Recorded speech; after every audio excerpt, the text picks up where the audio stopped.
So that is the reboot trailer for Behind the Music, which will actually be produced by MTV.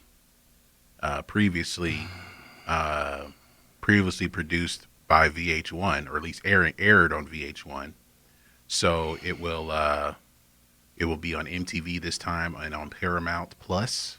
So we're probably going to hear from artists that don't need to get one of these yet if it's on MTV. Well, some of these artists have had one already. So you look forward to one from Ricky Martin. I know they had one. Duran Duran had one. LL Cool J had one. I believe Jennifer Lopez had one. I don't think Busta Rhymes had one. Fat Joe, he didn't have one. Huey Lewis, I think they did. I think Huey Lewis in the News had one. Bret Michaels, I know he had one. And New Kids on the Block, I think they had one too. So that's just some of them. I'm curious to see. Yeah, I don't know. This was something that was part of my childhood. Oh yeah, I loved Behind the Music. You know, when it first came out, it was huge. Yeah. I think the first episode was about Milli Vanilli. Mm-hmm. And the second episode was about MC Hammer. I was like, is that the Leif Garrett one? That was one of the early ones. Leif Garrett, they had one on Leif Garrett. Yeah. They had one on Jim Croce. Yeah. I mean, it got so big, they Motley Crue essentially made a parody episode of The Simpsons. Yeah. Behind the Laughter. And parodied the style, had the guy who did the voiceover and everything. Yeah. I mean, that show was everywhere.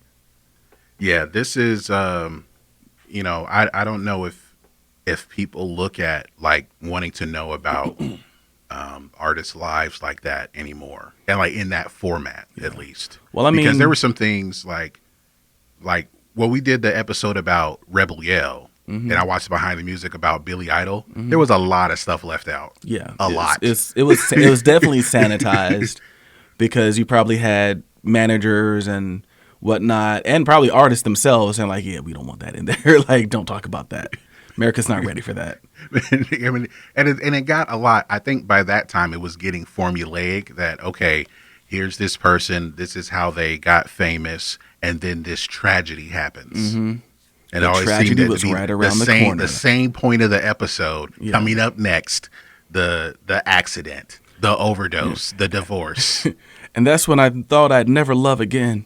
It's like coming up next. It was funny. They did one on Weird Al, right? Which was brilliant. That was a great episode. And then there's still like tragedy with him. So they're like, after like one album, it didn't sell as well as the previous one. He's like, and then I had to get the medium-sized jacuzzi.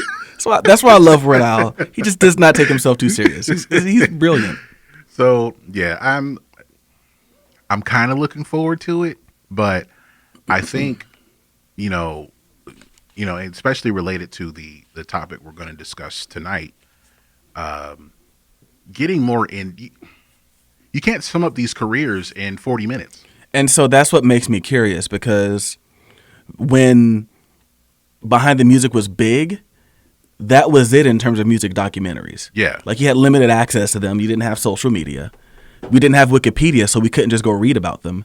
So if you wanted to know about, your favorite artist, if you wanted to know about Metallica, you had to watch that, But now we've got so much access to information.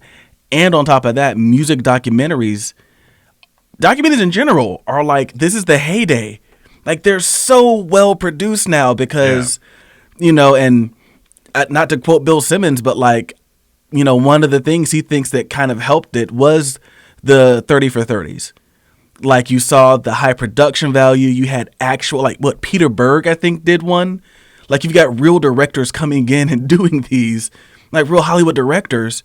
And like, next thing you know, within the past 10 to 15 years, a huge boom in sports documentaries and health documentaries. You got What the Health, Super Size Me. And now we've got music documentaries that are like A+. Not to mention, you've got your own bands, Knock Knock Knock Chicago, making documentaries to get themselves into the Rock and Roll Hall of Fame. So can they occupy that space and still be relevant? Yeah, I think it'll be difficult. Yeah. based on what you just said, trying to pack in someone's life in 40 minutes, you're not going to go in.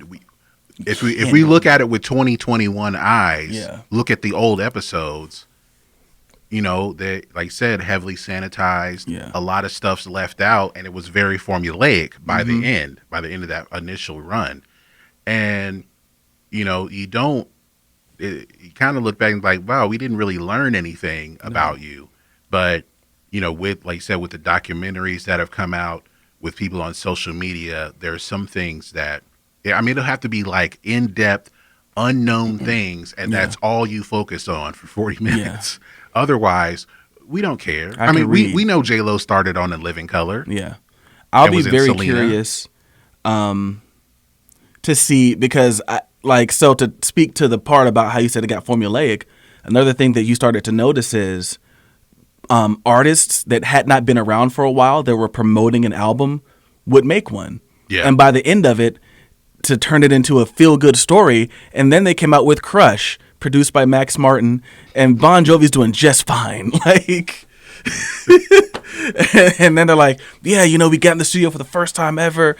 Richie broke back out the talk box, and, we got It's My Life, and there's a guy jumping off a bridge onto a truck. It's great, man. Like, that's when it started to feel like very like, okay, it turned into what AMAs on Reddit are now. It's like someone's coming to push something. Yeah. Like it didn't feel genuine. Those first few episodes, Milli Vanilli wasn't coming back. Like that was a sad ending. Yeah. The Leif Garrett one, sad ending.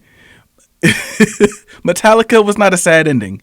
Like it was like, oh yeah, S&M comes out. Like, it was then the happy ending started coming. Even the Billy Idol one had a happy ending because like he reunited with his songwriter, with like the guy who was his guitarist and co-songwriter. Oh, now we're gonna do a unplugged. Like this isn't, it just turned into that. And then you started having them do artists who like, you're still active. Yeah. Like you haven't there was one had on Pink. Like Pink Yeah. had made one album. Like you haven't had a breakdown yet. You didn't commit suicide because you got discovered. There was one on Ludacris. Oh God, I didn't know that. He's for real. There's one in Ludacris. There was one on Ludacris, and it was, what was the Back for the First Time? What was the one after that? Was it Word of Mouth? Yeah, I think so. It was like when that album was They were big. running out of people that were willing to do it. They were running out. He was on his second album. They probably went to like some other artists and they're like, nah, we're no thanks. Like you can't come in. Like, did they do one on Guns N' Roses? I don't think so. That's what. Or maybe they tried. It says there's one. Oh, there is one. Okay, I don't remember it. Oh, I remember there was one. Oh, that just who appeared. So they could have talked about them in the episode with Metallica where the big riot in Montreal happened because they refused to go on stage. Yeah, that was the one. Oh man, I remember they did one on Dr. Dre. And I feel like they focused half the episode. They talked about the D Barnes incident for like 5 seconds. Probably because that's all they could get. And then like half of it was spent on his brother dying in the fight. That was like half of it. So like it was cool to start off with. Yeah. Like we said. But by the end, well, but I guess, would you rather see a reboot of Behind the Music or of Bands Reunited?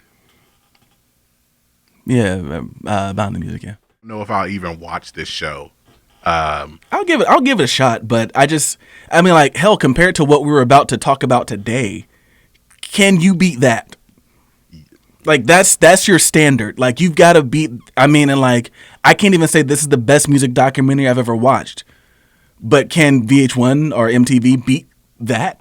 Like, can you have profanity on MTV? Can you, can you track down all these people? Yeah, that's going to be.